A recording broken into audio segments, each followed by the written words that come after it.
राहता शहरामध्ये अतिशय मन विषण्ण करणारी परिस्थिती आहे। या कॅनॉलचं खोलीकरण रुंदीकरण चालू आहे।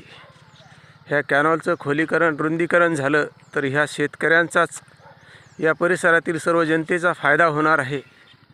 परंतु नागरिक किती बेशिस्तपणे वागतात आपण हे बघू शकतो। आज आपण ह्या कॅनॉलच्या कडेला बघत आहोत।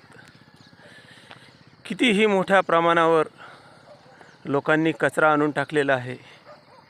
नगर परिषदेत स्वच्छता कर्मचारी 40 आहेत।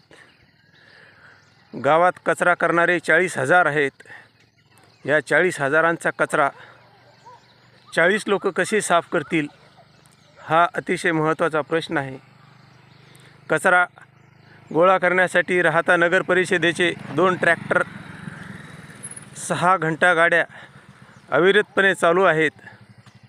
जर कचरा करणाऱ्यांनी कचरा हा घंटा गाडीमध्ये दिला तर कचरा अशा प्रकारे वाढणार नाही। परंतु या शहरातील नागरिक किती बेशिस्त आहेत।